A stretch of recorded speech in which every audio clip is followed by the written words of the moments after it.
If you'll indulge me for a minute, I want to draw your attention back to a video I made about a month ago, and when describing Promare, I said, as a joke, "Oh my god, is that a Gurren Lagann?" But last week I went to see Promare, and I can confirm that yes, it definitely is a Gurren Lagann. So I realise I've kind of slept on Trigger. The only Trigger anime I've seen is the least Trigger anime out there, Kisniver.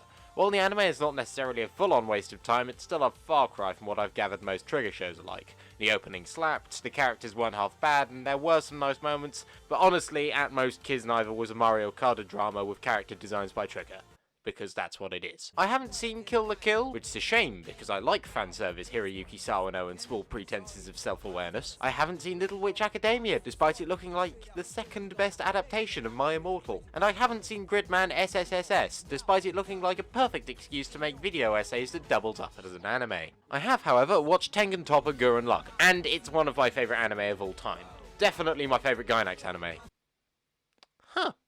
That wasn't as bad as I thought it was gonna be. What do you mean Evangelion isn't your favourite Gainax anime? Next you'll be telling me you haven't bought the Ayanami rave-themed mopping bucket combo, you fucking blasphemer! Now, why am I going into great detail about the history of Trigger before I get into the subjective stuff? Well, firstly, if it's good enough for Racevic, it's good enough for me. And secondly, I want to impart that this is effectively my first experience of a typical studio Trigger work. And fuck me, is this quite the starting point. The story takes place years after a fire-related catastrophe that saw the emergence of people with pyrokinetic powers. Our protagonist is a rookie in a firefighting squad, who is part of a larger league of firefighters where the higher-ups take credit for all the incidents they solved. And now, this is the point where we ask, oh my god, is that a fire force? Yes, this is also a fire force, but we shouldn't accuse any of them of stealing.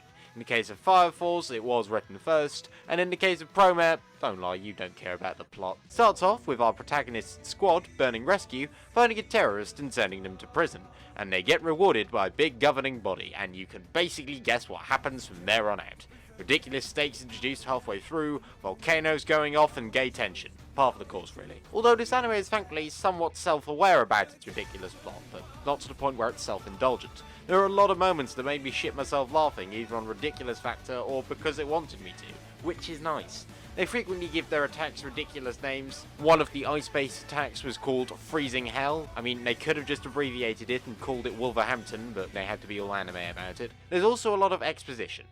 I mean, a lot of exposition. As in, when the movie finished, someone got up behind me and said to the person they were next to, that movie was 50% exposition. But once again, par for the course. As for the characters, we have Gallo, who is Kamina, except...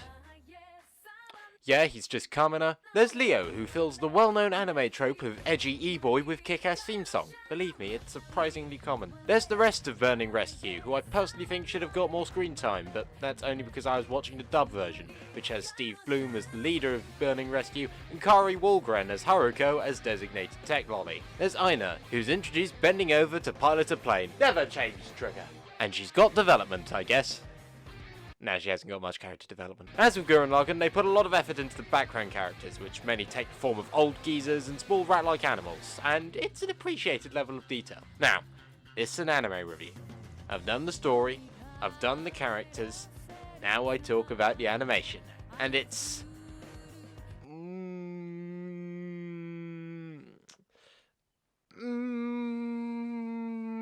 pretty good. Transitions between 3D and animated sections could have used some work though. Also, now I'm sexually attracted to triangles. I suppose it's time I mentioned the music, and I remember sitting in the cinema and watching the opening credits play. The tune over the opening credits is a somewhat tense electronic piece, and I'm thinking, man, I wonder what composer they got to do this. And then the words, music by Hiroyuki Sawano came on screen. And it was at that moment I realised what the rest of the movie was going to sound like.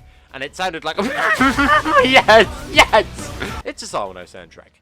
It's exactly what you expect, and why aren't you grateful for that? The OST does have some songs that deviate from the typical Sawano formula, namely the theme song, Inferno. Not that one. I'm talking about this one, which had more of a relaxed feel to it compared to the rest of the soundtrack. It's the kind of song that makes you say, yeah, I can imagine lifting some weights to this, instead of the typical, yeah, I could imagine lifting some weights to this. And now onto an unconventional thing I want to mention.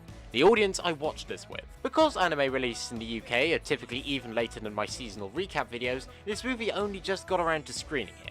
So, I went down to the nearest place that was showing it and was confronted by a cinema half full of sweaty anime fans. my natural habitat. Many of them had evidently watched Gurren Lagann because we collectively lost our shit whenever it was referenced, and it's a good thing too because, believe me, Gurren Lagann gets a lot of references in this movie. There's one guy 2 seats across from me who broke out into rhapsodic joy whenever the Sawano hook played, and to be fair to him, I did the same. And as I mentioned at the end of the film, one person a few rows behind me said that movie was 50% exposition. But what was interesting is that they were smiling when they said that. Everyone was smiling at the end of the movie.